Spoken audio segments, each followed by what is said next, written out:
Welcome back. There is a new chancellor in Germany. In the last few minutes, Friedrich Merz has been formally confirmed in his position, but it has not been straightforward for the Conservative leader. He lost a confidence vote this morning. He was 6 votes short of the 316 vote majority that he needed. We are still to hear from Friedrich Merz. The result has only just been announced in the Bundestag. This was the second vote that was arranged hurriedly this afternoon. So let's cross live to our correspondent in Berlin, Jess Parker. And a sigh of relief all round, Jess, no doubt.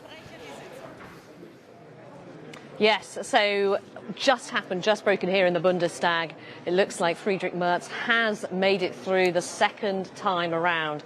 What a fascinating and chaotic day it has been. To refresh people's memories, this morning we were expecting Friedrich Merz from the centre-right CDU party to be voted in without much fuss because he had a coalition, supposedly with the majority, and then the result came through, bam, he hadn't made it through. He was 6 votes short of a majority. There's been endless speculation as to how that happened, which disgruntled MPs from within the coalition might have dissented.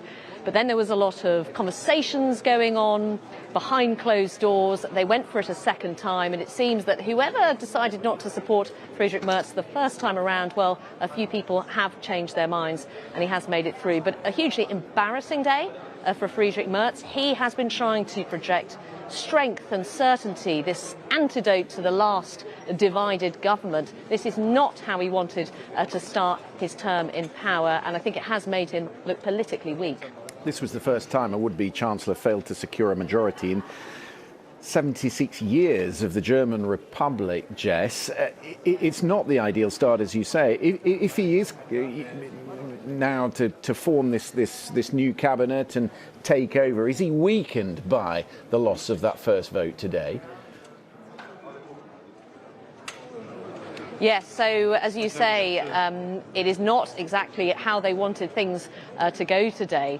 Friedrich Merz was already supposed to have gone to see the president, come back to be sworn in. As you say, he was lined up with his cabinet, members of his cabinet. Yesterday, I was there at an event here in Berlin, at an old gasworks building, that they were signing the coalition deal from different members of the different parties to say that they had come to this agreement, and it all looked like it was going to go very smoothly. I think a question now, though, for Friedrich Merz is he's struggled to get through as chancellor, despite having, yes, a narrow majority in parliament with this coalition, but a majority nonetheless. Does this mean he's going to struggle to get key contentious legislation through this parliament? And there'll also be the big question, as yet unanswered, because it's a secret ballot here, who were these people who voted against him or didn't vote for him? Were they members of his own Conservative CDU who don't like his leadership style? Remember, this is a man who took 3 goes to become leader of his party, so there have been lots of questions over his